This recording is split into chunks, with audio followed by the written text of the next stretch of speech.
너는 왜 온 것이냐? 세자 책봉 때문이냐? 세자가 되고픈만 발끝만큼도 없으니 안심하십시오. 세자 저하라면 그러하지 않으셨을 겁니다. 부탁한다 정아. 부디 청나라로 돌아가거라. 나라가 이 지경인데 어찌 청나라 타령만 하십니까? 아니 뭐 대군이 청나라 사람입니까? 왜 돌아오신 겁니까? 나라도 부모도 다 싫다고 떠난 조선에 이제 와서 뭘 어쩌시겠다는 건지.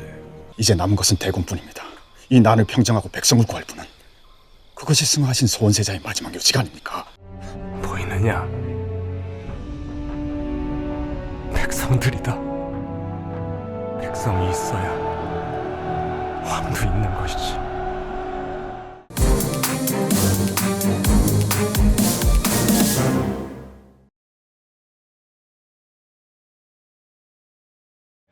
창궐은 좀비가 판치는 가운데 정치적인 대립과 꽁기꽁기한 썸이 돋보이는 무협 액션 사극입니다. 쉽게 말해 근본이 없는 영화로 요약할 수 있겠네요.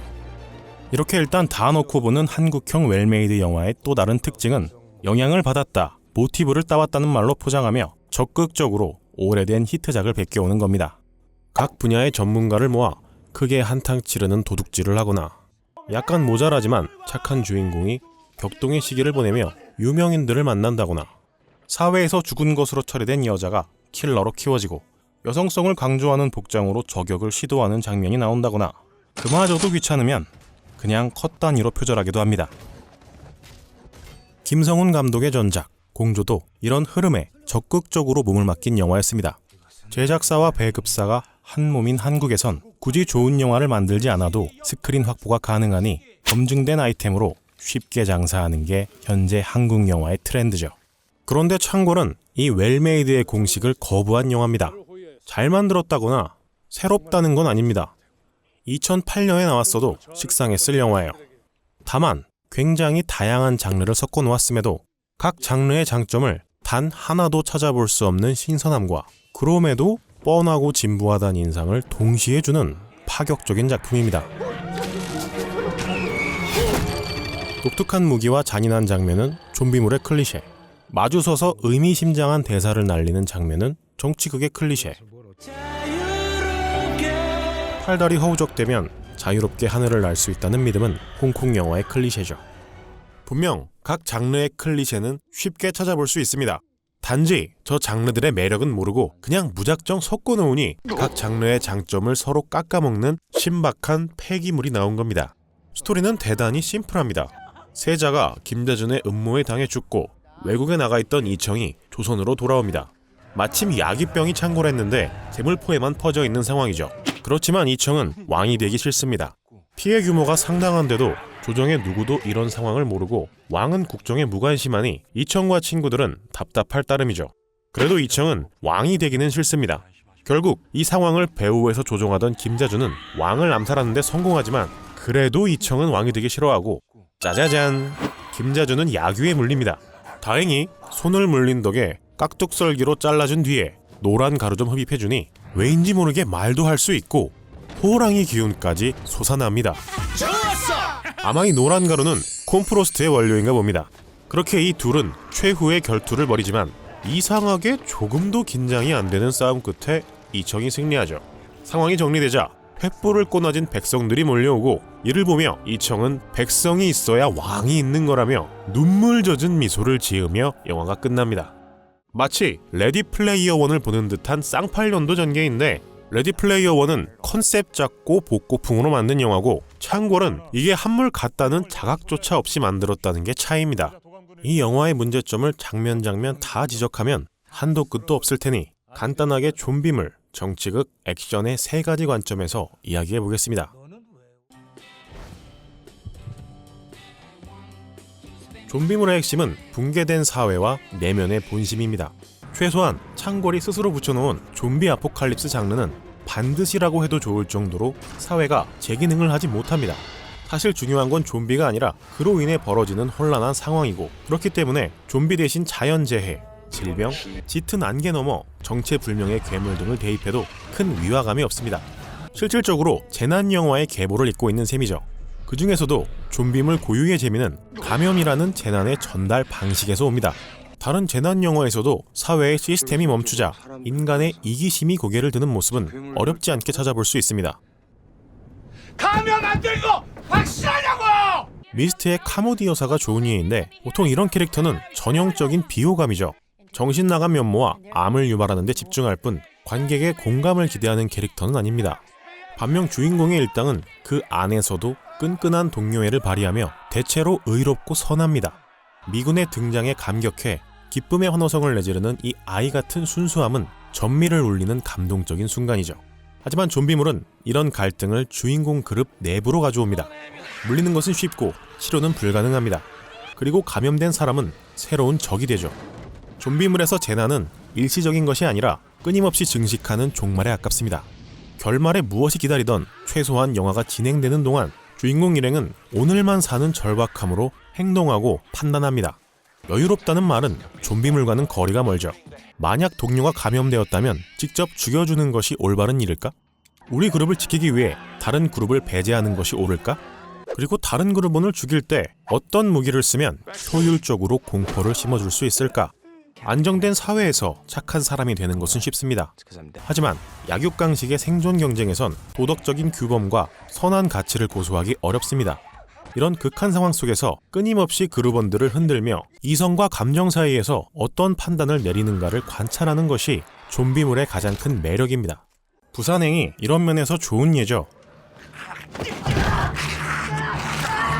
자기만 살겠다고 이기적인 모습을 보이는 용석, 죽음 앞에서도 투철한 직업정신을 보여준 KTX 기장, 사람들의 추잡함에 질려 동반 자살을 택한 할머니, 주인공인 서구도 제 살 길만 찾는 면을 보여주는 등 극한 상황에서 드러나는 다양한 모습을 볼 수 있습니다. 그렇기 때문에 나는 전설이다 같은 경우를 제외하면 주인공은 관찰자격 인물이고 오히려 조연들의 색깔이 뚜렷하고 비중이 높은 경우가 많습니다. 다양한 캐릭터가 보여주는 다양한 모습들이 더 많은 관객의 공감을 살 테니까요. 워킹데드가 특히 이런 면을 잘 캐치한 작품인데 리얼한 특수분장이나 피칠갑도 유명하지만 극한 환경 속의 인간 군상이 늘 이야기의 중심입니다. 덕분에 보면 볼수록 액션물보단 막장 드라마에 가깝다는 느낌을 받게 되죠. 좀비물이라고 꼭 이 공식을 따라야 할 필요는 없지만 최소한 어떤 요소로 관객에게 인기를 끌고 있는지 이해해야 좋은 작품이 나오겠죠. 아쉽게도 창궐은 그렇지 못합니다. 먼저 현빈이 연기한 이청은 야규의 존재를 알고도 가인들을 생각하며 입맛을 다시거나 덕희에게 추파를 날리며 여유로운 모습을 보입니다.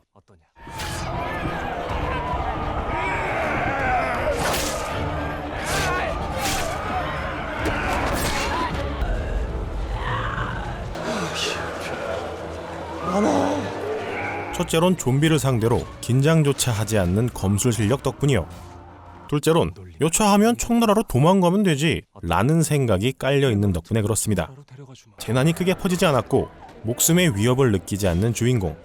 부산행에서 마동석이 주인공인데 테이프 감는 대신 인피니티 건틀렛 끼고 좀비들 내구도 테스트하면서 뭐 안되면 미국 가죠 뭐 이런다고 생각해보세요. 절박해질 턱이 없죠. 동료 캐릭터들 또한 한결같이 정의롭고 헌신적이며 그마저도 비중이 전혀 없습니다. 이들의 목적은 생존이 아니에요. 아직 제물포에만 창궐한 역병이 더 번지지 못하게 막으며 불쌍한 백성들을 구제하는 것이 목적이죠. 덕분에 자신은 상한 음식을 먹으면서도 자나깨나 백성 걱정만 하는 고상한 분들만 모여 있습니다. 그나마 대사 좀 있는 캐릭터들은 개그만 치거나 주인공과 밀당하거나 충언을 올리는 한 가지 모습만 보여주니 입체적인 캐릭터 구축은 물 건너간 셈입니다. 평면적이고 선한 주인공들에서 탈피하는 것이 좀비물의 가장 큰 매력인데 정작 이 핵심이 빠져 있습니다. 이러니 조연 죽일 때 슬로우 모션에 슬픈 음악을 깔아봐야 눈물이 아니라 하품만 나오는 거죠. 사람으로 죽고 싶습니다. 성격은 고사하고 이름도 네이버 뒤적여야 할 정도인데 어떻게 감정이입을 하겠어요. 죽는 시기조차 심파 할당제라도 해치우는 양 후반부에 사면타로 몰아치니 이들의 죽음과 감염은 영화의 갈등과는 아무런 연관이 없습니다. 감염으로 전개상의 갈등을 만드는 캐릭터들은 궁궐의 악역뿐이죠. 결국 영화에서 드러나는 이청의 고민은 살기 위해 어떤 선택이 옳은가와는 억만년쯤 떨어진 나는 왕이 되기 싫다는 배부른 투정입니다. 물론 제 딴엔 진지할 수 있어요. 근데 좀비물에서 보고 싶은 고민은 아니란 거죠. 옆에선 막 좀비에 뜯겨서 죽는다고 난리가 났는데 로스트아크 지금 대기열 없을 텐데 근처에 PC방 없나? 이러고 있는 겁니다. 당장 사느냐 죽느냐가 중요한 장르에서 다룰 만한 고민은 아닌 거죠. 주인공은 진지하지 않고 조연은 병풍이며 핵심 갈등은 왕이 되느냐 마느냐. 이러니 야규에 백날 쫓겨봐야 긴장이 될 리가 없죠. 기실, 이 영화에 야기가 등장하지 않아도 아무런 문제가 안 됩니다. 세자가 죽어 제2왕자가 조선에 돌아왔더니 살수가 마중 나옵니다. 우여곡절 끝에 궁에 도착하자 분위기가 흉흉하네요. 반역이 일어나며 왕이 죽지만 왕자가 반역자와 최후의 결투를 벌인 뒤 승리. 야기가 빠져도 핵심적인 줄기는 전혀 바뀌는 게 없죠. 이렇게 좀비 블록버스터로 광고한 영화가 좀비물의 구성을 따르지 않는 이유는